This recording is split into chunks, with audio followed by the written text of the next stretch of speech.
Pay me, pay me, pay me my silver now. Pay me or go to jail. Pay me my silver now. Good morning, BigSquareRoadRunner.com with your morning horn disease, your sip of chaga coffee. For those of you following the price of silver and tracking how the riggers are positioning themselves, we're midway through the reporting week. So you can basically judge what the criminal riggers are going to do from Wednesday to Tuesday, because that's the reporting times for the COMEX. So if you're following the commercial traders, you know, how much do they short at a given time? That's how it's measured, but between Wednesday to the next Tuesday of that week, and then there's a cutoff. So as you can see, the games they play, just so it's, send this to your local CFTC regulator. It's so obvious. So here we go. We got Tuesday as the cutoff, and then we hit Wednesday, and bang, silver all of a sudden jumps up and it's going crazy. Everybody's getting in, and then you hit the next Tuesday or the next Wednesday right here, and plunk, it goes up a little bit, and then they slam it down. It is rinse, wash, repeat. Rinse, wash, repeat. Wash, rinse, repeat. Whatever it is, it happens like clockwork. So I expect this current downturn to go at least until Tuesday. And if it goes into Wednesday and Thursday, then it's going to go to the next Wednesday. I hope that makes sense, because that's what's visible. Now, in the meantime, millions of fake, phony trades are going back and forth with these guys. On the flip side, we do have a massive silver shortage. Everybody has admitted it. My interview with Jack Sermon, he said, we need to stop making silver eagles because there's just not enough silver out there. So there's not one person on the planet that's denying there's a silver shortage. The question is, why is the price of silver at less than 50% now? Less than 50% of its all-time high in 1980. That's pure market manipulation. What they're going to have problems with is the physical side. Last year, I think it was 200 and something million ounces they were short, a deficit, like third deficit in a row, and now nobody's talking about this. A couple silver guys have talked about this. The largest silver mine in the world has been closed for over a month, almost 2 months now. And it was kicking out 2.5 million ounces a month. So you're looking at 5 million ounces all of a sudden disappeared. Now, on the price, when you talk about price, it doesn't matter. Because price, you look at the volume on price, right here, it's the COMEX. Yesterday was one of the lowest days, or Friday was one of the lowest days I can remember, and it's still right around 200 million ounces traded hand. So does 5 million ounces matter? It does on the physical side. That's 5 million ounces that is completely not available to these riggers. As a matter of fact, now Newmont is running this mine, and it's a dispute with labor. You can say whatever you want. It could also be that Mexico is finally getting smart about exporting its most valuable resource, silver. But in case you're wondering what happens when things like this happen, you have massive defaults. Everything has to go by the book, or you're going to default, and that's exactly what happened at the Penasquito Mine, which is right here. The average monthly output was 2.5 million ounces. And we have an announcement just July 20th. Gold miner Newmont misses profit estimates on mining disruptions. Newmont missed second quarter profit estimates on lower production and higher costs, sending shares of the world's largest gold miner down on Thursday. Since early June, Newmont's operation at Penasquito Mine in Mexico has remained suspended in response to a labor strike.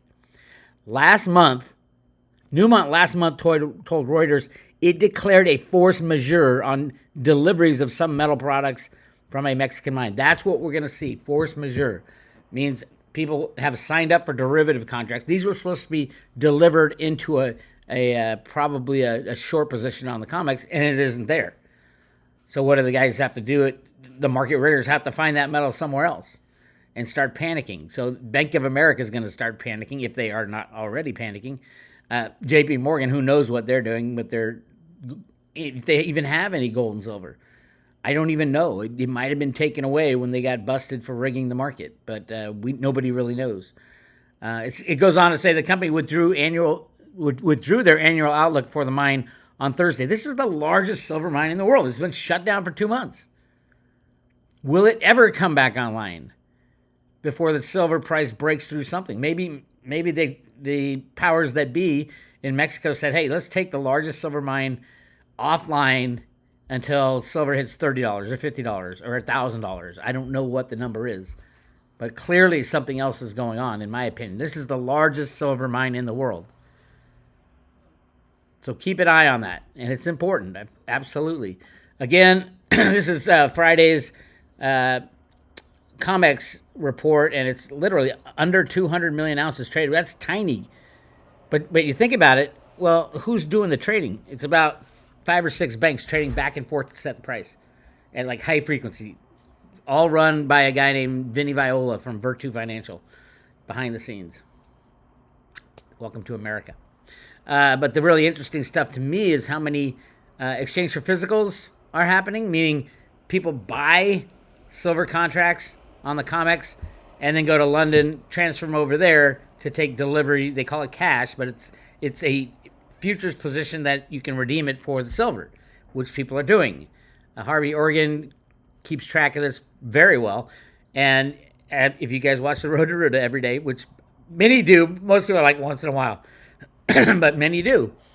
And I was screaming about the first 2 weeks in July that there was no exchange for physicals. It's like, what the hell is going on? Nobody's doing the exchange for physical, and all of a sudden it exploded. So now it's at 76 million ounces have been shifted over to London for delivery. The sad thing is that the U.S. regulators are letting the manipulation and rigging happen. The good thing is you can buy silver at a cheap price, because pretty soon you won't be able to buy it at any price. And by the way, it does look like, I'm going to put another call into my guy, Jack Sermon, over at the U.S. Mint, Silver Eagle guy in charge of the program, if he's talking to me. Because he told me, he said they just allocated 4 million extra ounces to us, so you should see a bump in the May and June production, which we did. We saw it. But look what happened. All of a sudden, July, they're literally at nothing. They're back to their old ways. I mean, this is tiny. What the hell happened at the beginning of July for the U.S. Mint not to make any Silver Eagles? Did they take those 4 million ounces and give them back into the market because Pensacola mine went down and they don't have 5 million ounces? So they got to find it somewhere. That could be the issue. I don't know. But clearly the U.S. Mint is failing on every single level to supply Silver Eagles equal to demand. And no, it is not a shortage of blanks. Because the guy before it, David Ryder, the old Mint director, was finding 4 to 5 million a month. So you can take that excuse and just toss it out the window. It's 100% being orchestrated by Janet Yellen and friends, the Exchange Stabilization Fund. All that stuff, it's the number one most important thing financially. They don't care about the value of the dollar. They can print as many as they want. They can rig that value any way they want. They don't even care about the amount of gold that is in the world. They know there's millions of tons of gold, not 200,000 tons. What they care about is silver, period, exclamation point.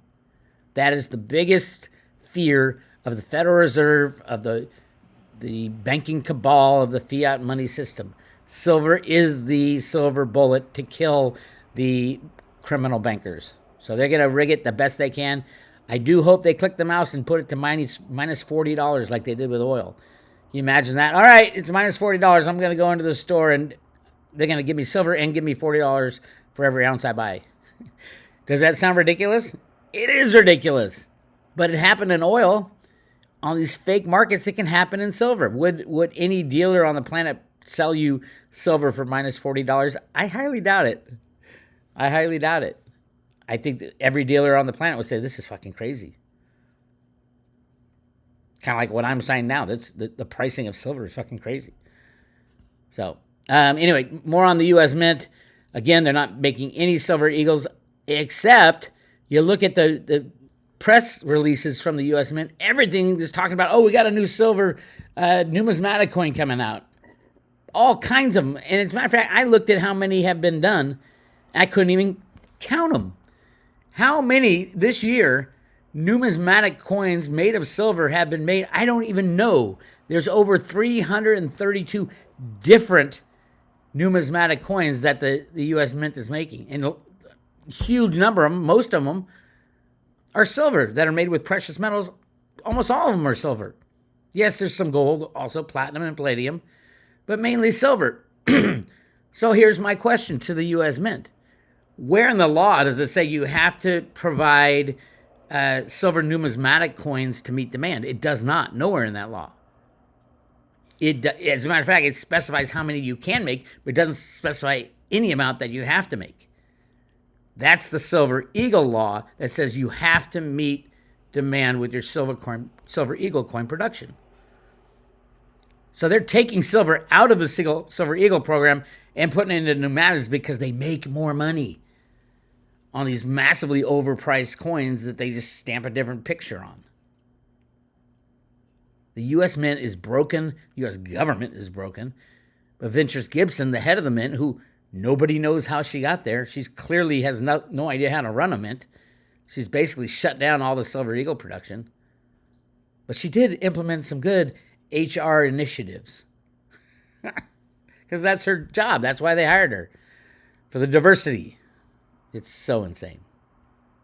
Anyway, where we are, if you haven't seen my work on how Silver Eagles and Gold Eagles are going to be brought into the new system, go check it out at roadtoruin.com. About a month ago, I did a video on the Honeywell authentication solution currency security. Now, Honeywell, huge corporation, they designed a way to read the molecular structure of a Silver Eagle coin, and every coin is different when you get that close. When you zoom in at a certain spot on a silver coin, it is completely different than any other silver coin. And if you can take a snapshot of that the change in the microscopic changes, and you put that on a blockchain, you can use that as money.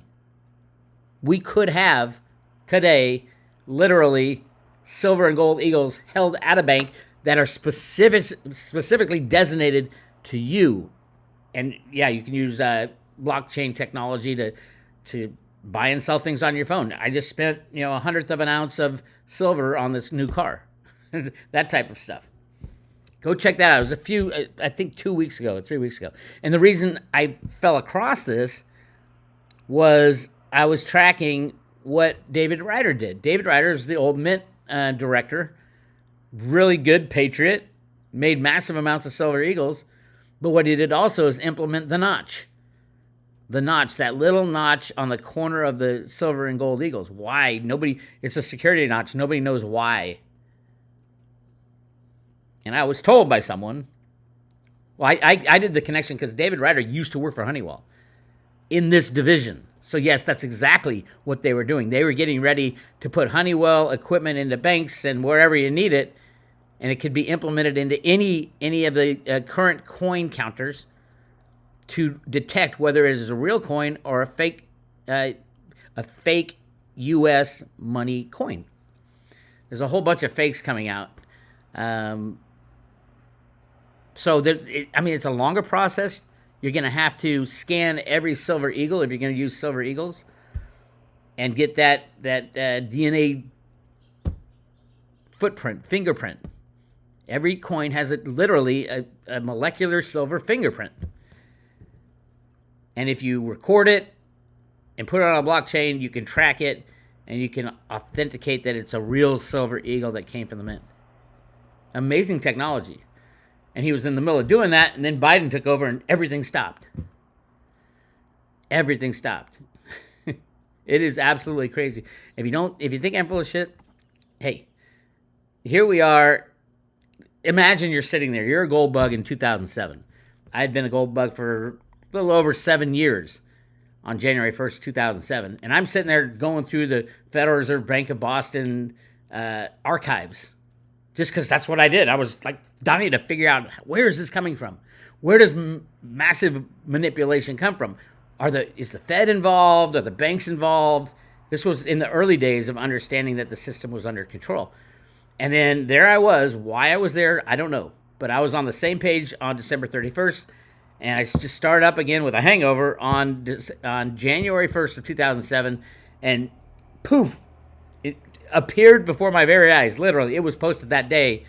The Federal Reserve posted 3 documents, the Road to Ruta documents. One is a comic book called Wishes and Rainbows.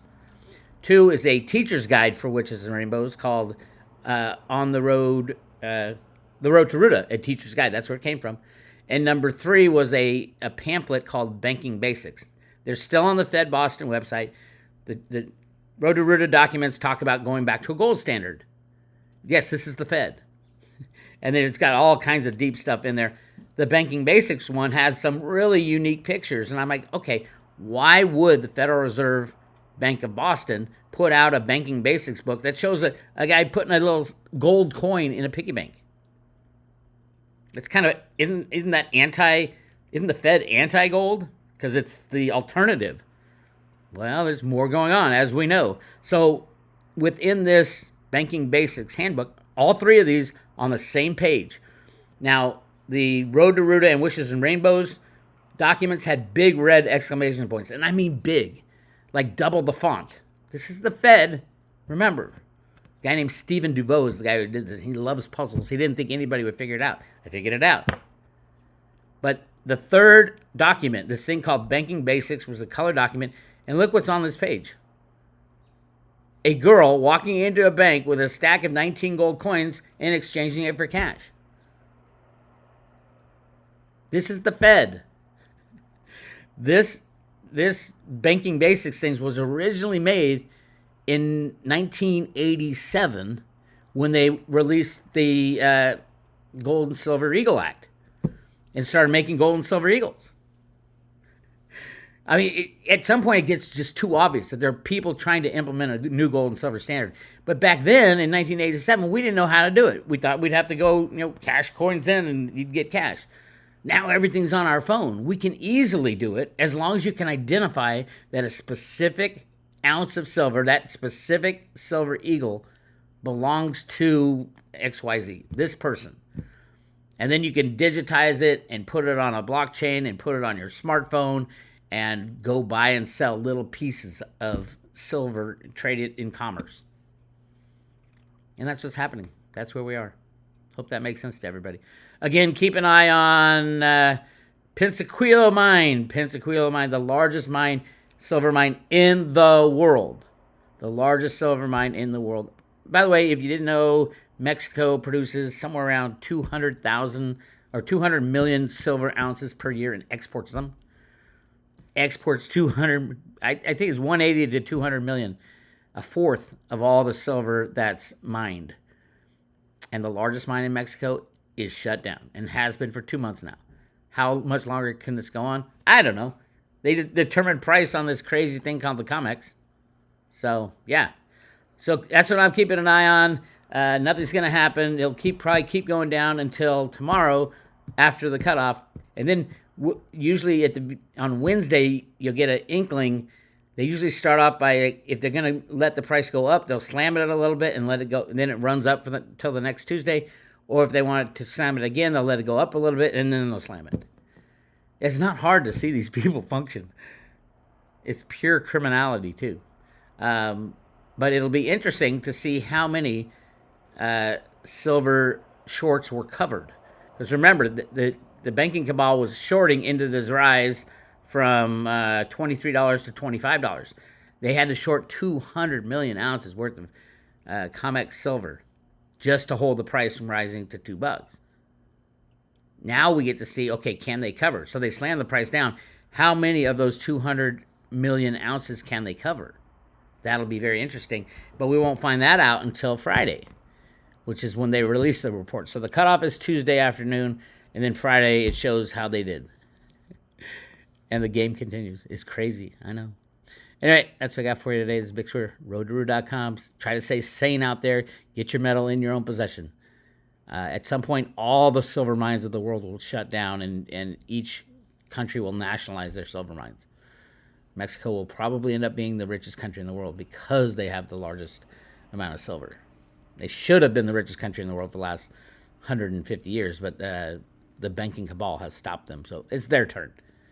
And yes, Trump was right when he said Mexico's going to pay for the wall, because but it's going to be the opposite flow. Everybody in America is going to run down to Mexico to try to get their hands on that silver.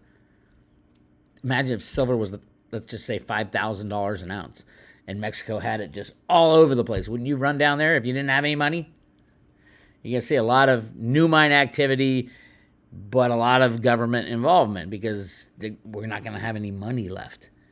The derivative bubble is going to blow and take care of all unbacked fiat money. And then we got to go to gold and silver. I do think David Ryder, the head of the Mint, was correct when he said we're adding to the nest. He kept saying that. We are adding to the nest of silver eagles that are ready for implementation, and gold eagles. Mainly gold eagles, because there's just a hell of a lot more gold than silver. So that's where we are. You want more info, behind the scenes stuff, go to roadtoruda.com. Make sure you put your name and email address in here for the free public roads stuff. It's really cool. If you join the private road, which is $2.99 a year, we'll send you the Ruda Lives coin, the coolest coin ever made, hand painted, individually numbered. It's really, as a matter of fact, here's how you make it. I'll talk to you later.